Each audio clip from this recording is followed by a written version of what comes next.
years and years ago, I'm probably about 17, 18.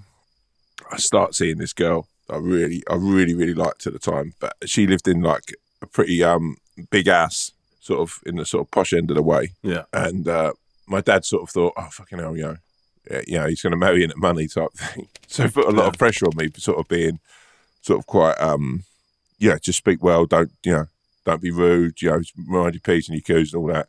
So I go to this house. Her parents straight away, I could tell, were like, oh my God, like who the fuck is this guy? Yeah. Anyway, so we sit down and we're having some food and whatever. In the middle of the table is what I thought was like chili or something, right? Oh no. Or some sort of seasoning. So as eating away, I take this and I sort of scrunch it up into the dish, right? As I'm scrunching it up into the dish? Into my food, yeah. You crumble what you think is a dry chili or something? Yeah. Okay. Or some sort of dry sort of seasoning. It turns out that's potpourri. And like, I just remember this flowery smell, just sort of like, I'm like, oh no. But I didn't just do a little, I went in big. Did people see you do this? Yeah. Everyone's just staring at me like, what the fuck is he doing, right? This is something in a bowl that you've taken and crumbled into your food like what? No, like it was sort of Parmesan or something. I just thought, look, the way I saw it, they were upper class people. Yeah. Right, this might be a whole different world that I don't know about. So, and it's, by the way, potpourri is not easy to crumble. As easy as you might think. No, with good reason. It's not a condiment.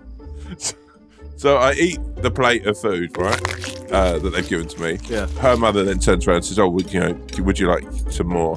The speed that you ate that dish with, I'm sure." So she gives me another dish of food, and they all sit staring at me, right? I thought I'm going to double down on this, so I got the potpourri again and put more on my plate, right? So I've eaten like now 2 plates of potpourri. Because what? You want to show the absolute conviction that mate. This is a thing you do. Yeah. Okay. So they all sit and watch me eat this, right? We then go to the living room and we're sort of sitting around having a chat, right? I don't know if it was a potpourri or the anxiety or what, or just the fact that I'd eaten 2 big plates of food and I'd drunk quite a lot of wine. But all of a sudden, my stomach went from like not needing a shit to like, oh fuck, I need a shit. I need one now. So I was like, oh, excuse me, may I use your lavatory, please? Her dad was quite firm. He went, you can use the one in the hall. And I was like, oh, right, yeah, okay. I'm going out. I might be some time. To which no one got that reference. Right. Yeah. So I go into this tiny little fucking understairs fucking toilet, right? Yeah. I could barely even fit in it. I'm like a fucking daddy long legs in a small, like when you see them in a small little glass. I'm literally spilling out of it. Yeah. And it was carnage. I'm not going to get into too much detail, but my stomach was just, loud. And that's despite the potpourri, which you thought would have made it more fragrant, at least. So I'm in this tiny little bathroom, right? After sort of 7, 8 minutes, between 5 and 10 minutes. Then there's a knock on the door, and it's this girl that I was seeing at the time. She's like, "Are you okay in there?" And I was like, "Yeah." And I jumped up off the toilet and smashed the light bulb. My head just hit the light bulb. So that whole of this understairs toilet had just plunged into absolute darkness, like pitch black, right? I could feel my head had been cut, right? But at this point, I hadn't wiped my ass, right? And there's now shattered glass everywhere. Yeah, there's shattered glass everywhere. I've cut my head, so I know that my head's bleeding quite badly. Yeah. I also know that somewhere behind me is a fucking toilet that's just fucking stacked full of shit. Yeah. Somewhere is the toilet roll, and also I need to wash my hands. So I sort of like clean myself up, and then I'm like, I'd go to get the sink, I'd turn on the fucking tap. You know those tiny little sinks you get? Yeah. So as soon as I turn on the fucking tap, it just fucking spills out everything, shoots out water all over my fucking crotch. So then I stood in the dark. By now I can hear them all out there because they've heard a smashed glass.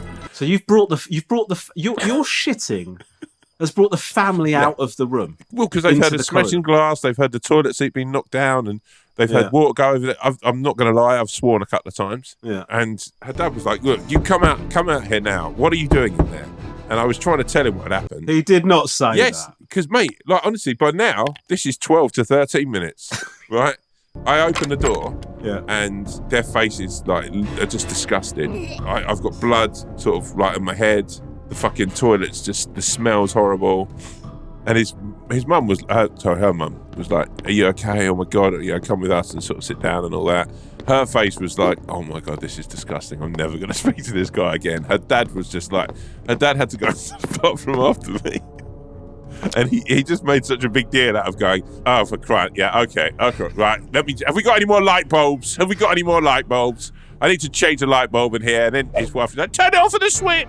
And it was all this pandemonium whilst I was just sort of sitting there with a fucking bit of kitchen roll on my head. And then basically left the house. I sort of made my excuses and left. I had to walk home. And then, that girl never spoke to me. She actually turned up at one of my gigs years later. She was like, oh my God, my parents still talk about that. My dad's at my wedding. This is the worst bit. My dad at the wedding told that story and said, anyone she got with after that was always going to be better. Oh my God. That was that now. So now I go for a shit in someone's house. I'm like, nothing will be as bad as that. Oh God.